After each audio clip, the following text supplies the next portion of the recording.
Hey, what's up? Welcome back. Just driving to work. I was listening to you're watching some YouTube as I was eating breakfast, and kind of reminded me of some things that happened during the war. So these are things that I have really only talked about with close friends and like therapists. It was basically one of the worst days of my life. So we were an infantry company. This was in 2006, it was February 06. We were in the Sunni Triangle at the Samara East Airfield, if you guys know where that's at. And what had happened was, whatever the powers that be, whoever it was, decided that every infantry company was going to have a tank platoon attached to them. Okay. So we got this tank platoon, and we obviously didn't know what the fuck to do with them. We sent them out on their own. Well, I say we, the company commander, sent them out on their own. Their platoon leader was the former strength and conditioning coach for, I want to say, the University of Mississippi. One of those big colleges down south. I can't remember exactly which one. But he was a former strength coach for that. He was a brand new LT. And he was doing really, really stupid shit as a tank platoon leader. He was doing like dismounted patrols. Like he would pull people out of his tanks to do like dismounted patrols and shit. A bunch of shit you should not be doing as a platoon leader of a tank platoon. So, company commander said, okay, we can't have enough of this. This guy's fucking retarded. So, what we're going to do is we are going to augment. We're going to take his platoon. We're going to basically split it up. We're going to take two of his tanks, give one tank to each of the other platoons. Then we're going to take one platoon, split it up, or take the rest of the platoons, kind of split them up. We took his, if I remember right, we took his platoon sergeant and put it in third platoon. Took third platoon's infantry platoon sergeant and put it, I called it, I think it was green, we called it green platoon or something. But I called it plum crazy purple because we were just all fucked up. We had one squad from every platoon, and then we had the platoon sergeant, infantry platoon sergeant there, along with, I think we had two tanks and their PL. So we were just a fucking hot mess, right? So we went out and did patrols, and basically what happened was we had the platoon sergeant that was command and control for all the vehicles. And then myself and another squad leader. I was a senior squad leader in the company, and then I had another squad leader with me who was a pretty solid dude. Both of us kind of told, or advised, I'll say, that's what we were told to say. We will advise the platoon leader on things that we should and shouldn't do. Both of us had more than one deployment underneath our belt. Both of us were pretty seasoned, if you will. So we would go out, and this PL would do stupid shit. We were like, hey, no, we can't do that. We're not going to do that, And we would kind of, for lack of a better word, we were training him how to be a good platoon leader without getting people killed, okay? So, we had, in that platoon, man, we got some stories about that platoon too. We had some crazy shit happen. 06 was a really horrible year for the war for Americans, if you don't know. So it was pretty bad. But how we did it was like a 3-day I think it was like a 3-day rotation, if I remember right, where one 24-hour period you were out doing patrols, things like that, doing raids and whatnots. One 24-hour period you were completely off, back at the FOB, or what little of a FOB it was, and then one 24-hour period you were on QRF, right? And on the off days, obviously you can get called out on QRF if they need you, which happened 1 or 2 times. So we were on QRF this one night, and I get up, I'm pounding on my door, the door flies open. It's my platoon sergeant from Grey Platoon, he's a sergeant major right now. Great fucking dude. Honestly, seriously, one of the best platoon sergeants I've seen. He was the guy that was like, hey, what do you need? You know, if you don't know, first sergeants do beans and bullets, right? Whatever you need through supply, things like that, that's their main job, right? And controlling personnel, and then the platoon leader, when they go out on patrol, he does a lot of the mission planning. So this dude was all over, man. He was like, what do you need? I'll get it. He was a great dude. He loved input from his squad leaders. And he's a sergeant major right now. And he's doing great things. I can't remember where he's sergeant major of, but I know on his like Facebook and stuff, he travels around quite a bit. So he's a sergeant major of something. I don't know, something big. It's not like a battalion, it's something big. But anyways, great fucking dude. So this night he pounds on my door, he opens the door, he's like, hey, let's go. So I'm like, oh shit, right? I wake up and I'm like, you know, first thing you always ask, what's going on? What happened? He said, 2nd platoon got hit, we gotta go now. That's all we got. I'm like, fuck, right? So in turn, I run out of me and this other squad leader share a little hooch together, a chew, I think they call it. I ran out of there, ran across the little walkway, banged on my team leader's doors because they were both staying in the same thing. Yanked the door open. Hey, 2nd platoon got hit. We gotta fucking go. Get your guys. Let's go. I go back, get my shit on. I'm the first one over there, because I need to get briefed, right? And then I'm gonna brief my guys. You know, if we don't have time to brief them there, we'll brief them in or out. And at this point in the war, I don't know. I had one team leader that was over there the first tour with us, and I think that's it. Yeah, that's it. So the rest of the guys are pretty new. We had been over there since December, I want to say. Thanksgiving, or I want to say December. We've been over there since December. So all these dudes had already been in firefights for the last couple months. So they were all pretty solid dudes. Anyways, so we go over there. The briefing is 2nd platoon got hit, and they gave us a location, and we need to go over there and provide whatever assistance we need to provide. I don't know, I cannot remember how fast we were up and out of there, but it was pretty fucking quick. So we haul ass over there, and I think, I want to say I can't remember if I was in a Humvee or not, but we get there, and we open the doors, we dismount on the road, and I remember getting out, and all I saw was a fire. And my initial thoughts was, oh my fucking God, like, what the fuck, right? When I got to Fort Carson, when I got to the company that I was in, my first platoon was 2nd platoon, so I knew all the dudes in there. I fucking, you know, one of the, like, a lot of the guys I was really close to, but one dude I was really, really close to. He was a really good friend of mine. Still is to this day. I thought he got hit, and I just fucking, like, when you think your friends are dead, you have a lot of mixed emotions going through, especially in a time of war, right? Because, you know, part of you is immediately sad, right? Part of you like wants to just fucking drop all your shit and sit down and break down.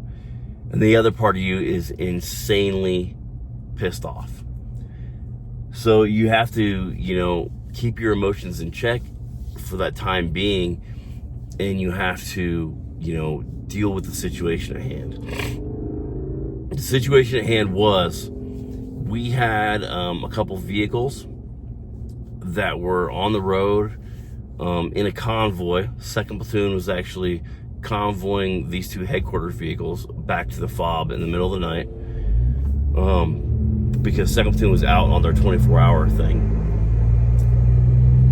On the way back, the one headquarters vehicle got hit by an IED. The IED exploded underneath the vehicle. From what I understand, the IED had something like some gasoline inside of it or on top of it, so when it penetrated the vehicle, the gasoline igniting everything in there.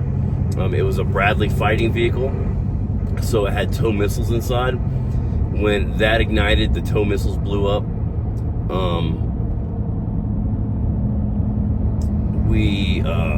It automatically started burning.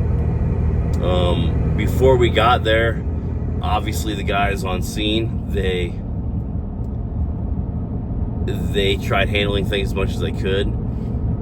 They were able to, while the Brad was on fire, they were able to actually go up and pull the PC out of the Bradley and get him down. They put him on a bird. He died in flight. They tried to get to the gunner and the driver, and they couldn't do it.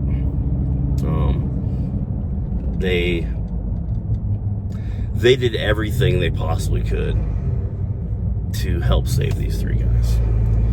When we got there, the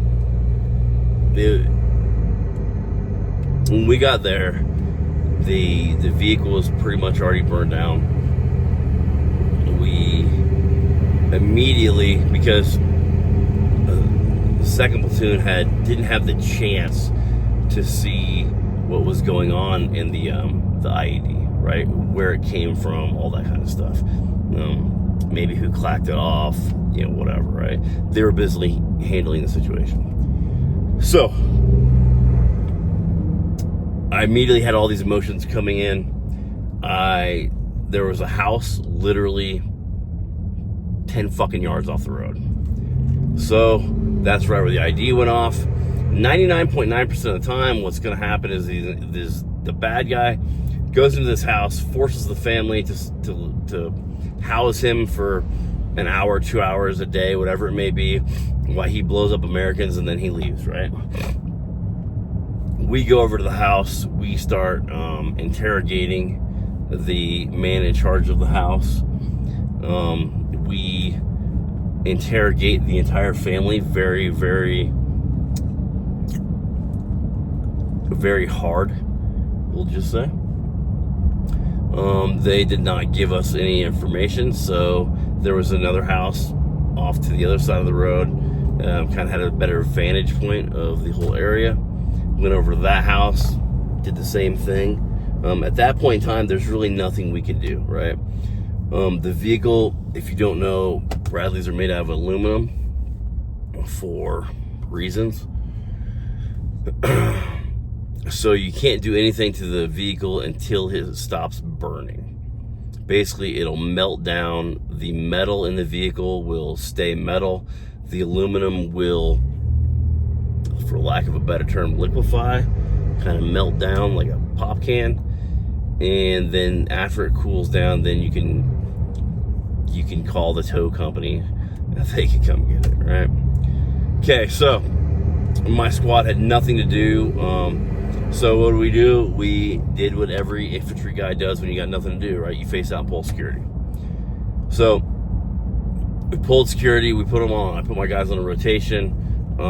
The family, the second house we were in, they honestly didn't know anything, and you could tell by the way they react, because they were, what happened, the way they reacted to how we were there. You can just tell that they didn't know anything. So they actually made us some chai or tea, things like that. They were very helpful. They were actually concerned about what had happened to our guys and stuff. Anyway, I put my guys on rotation. Right before daybreak, I get a call that says, hey, they also called in first platoon. So first platoon took over the first house we were at and put their guys up on that roof. So we had a good 360. Right before daybreak, we kind of had a meeting of the minds. Everybody kind of got together, all the head shed, really. It's me, another squad leader, and our company commander, the one that I threw my Kevlar at, actually. We devised a plan.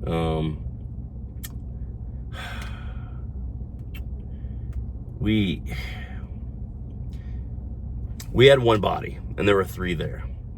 And we were not gonna let the families of these other 2 guys bury an empty casket. It just wasn't gonna fucking happen. So we started going through the rubble. Me, another squad leader, a really good friend of mine, my actual platoon friend, and our company commander. And what we did was we had 2 large Ziploc bags, and we went to where the gunner would be, and we got everything we could. We put it in the Ziploc bag, and then we went to where the driver would be, and we got everything we could. And we determined how they died by where their bones were. We determined that the gunner did not get out of the hatch. He couldn't even try to escape. We think he died pretty quick. The driver, so in a Bradley, you got the driver, and then you have a little space right behind the driver. They call that the hell hole. And you're supposed to climb out the hell hole and go out the back door. His body was in a position where he had turned around and started trying to crawl through the hell hole to get out. Obviously not knowing that all the explosion was in the back. He was just doing what he was told and trained to do. So we found all the body parts that we could find from both guys and put them in Ziploc bags. We waited for our mechanics to come with the wrecker. They came, they picked up the vehicle, and they left. We called all our guys. We rolled out. Okay, so when somebody dies in combat, what happens is everything goes black. No emails, no phone calls, no nothing. Everything goes black for about 24 hours to give the military a chance to tell the family first. We don't want to be the first asshole to tell the family. We don't want to leak that information before the chaplain and the powers that be can get there. So we come back in. Obviously, we had been out all night. We come back in, and there, we're pretty fucking somber as it is, right? We're pretty fucking emotional. Nobody's talking to anybody.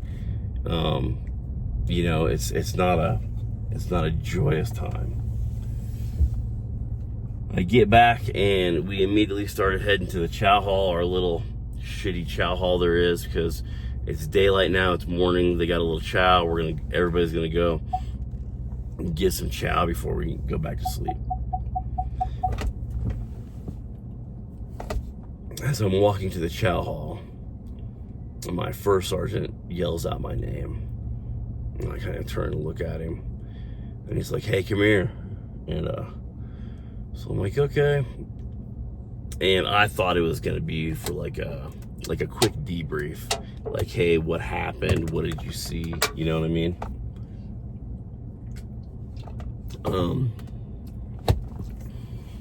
And he's got the company satellite phone, and he hands it to me. He says, "You need to call home." And I immediately knew what it was, or I thought I knew what it was. Before I left, I knew my grandmother, who raised me since I was almost my entire life. I lived with her almost my entire life, and she raised me almost my whole life. And I knew that she had been bad. She was at my aunt's house on, pretty much like in hospice. She had cancer, and I had told my family that, hey,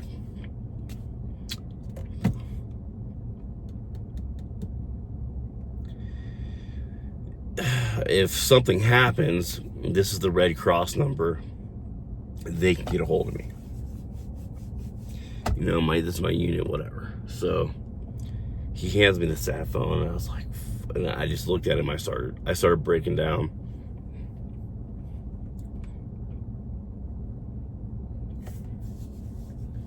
And I said, you know, what the fuck happened?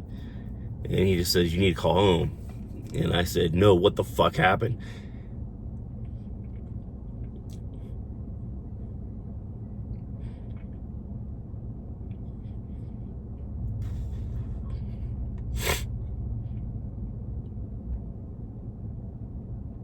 And he just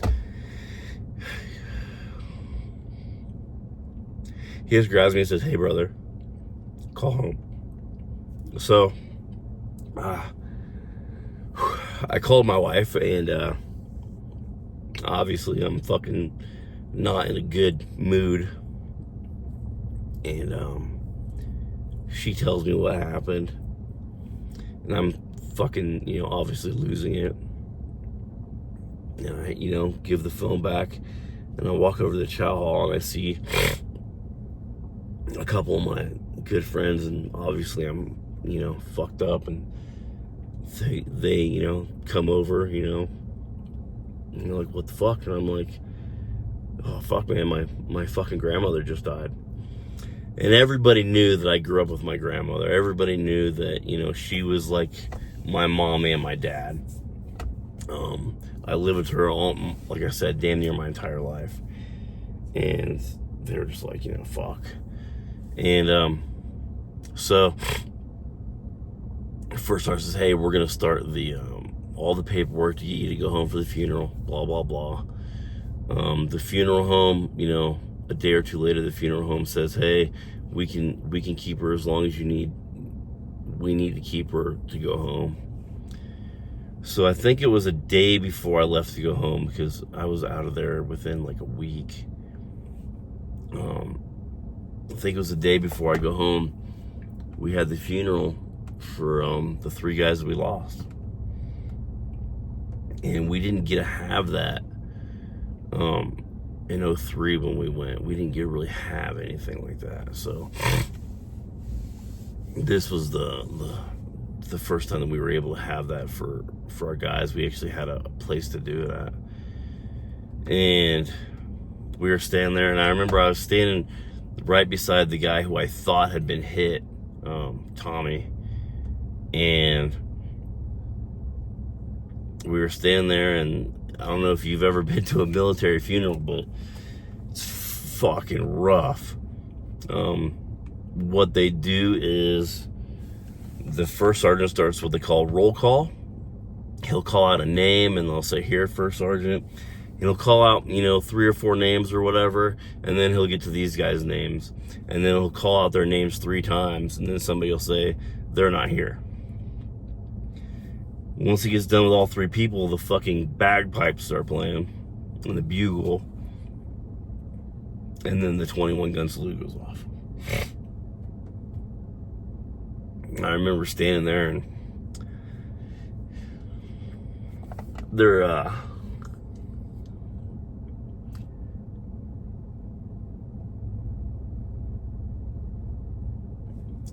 you know, I know a lot of guys in this world that at the drop of a hat would murder an entire fucking city for somebody they love. Guys that would seriously do whatever it took to get the job done. And guys that, you know, not just in my unit, but I mean throughout my whole career. And in this time, there was not a single dry eye in this place. Every dude, every guy who put on a really hard outside shell, including myself, because, you know, that's what I had to do as a leader, right? Every fucking one of us were just like little babies that day. and every one of us were fucking just, we were fucking hurting. And I remember standing by Tommy and looking at him, and he was breaking down, and I was fucking breaking down. We gave each other a hug, and then the rest of that year,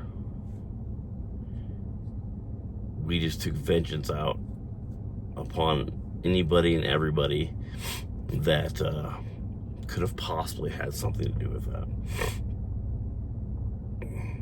And I flew home. I buried my grandmother in a small little town in Iowa, and that's it. Came back, 2 weeks later, got back with my guys, and then it was mission after mission after mission after mission after mission. In 2006, I had, if you're in the military, you know what it is. It's a little green book. They give everybody a little green book. You put your notes in it and whatnot, right? I had one of those green books, and I thought it would be really neat to write down all the engagements that the company was in 2006, and I was like going to give it to my future kids or whatever. I thought that would be really cool, and I remember I completely filled it up within 3 months, and I was like, dude, I can't fucking do this anymore. Like, this is ridiculous, and I threw it away. And I was just like, holy shit. Looking back on it now, I can't believe that we had that many engagements in 3 months. And I can't believe I threw the damn thing away. But whatever. It is what it is. But yeah, so there you go. Tales from the War part, whatever this is. Yeah, honestly, probably one of the shittiest days of my life. Definitely ranks right up there. Number 1 or number 2. Pretty fucking horrible. But, it's, there's a lot of other guys out there that had way worse days. And there's a lot of guys out there that pretend that they've had worse days, and they pretend to be something they're not. And they, they like to fake the funk on the Instagram or the fucking YouTube or whatever. The cool thing is that people that I know, things that I've done, a lot of people can dime those guys out pretty quick. Hey, but anyways, that's it, man. If you want some more stories, let me know. All right, boys. Later.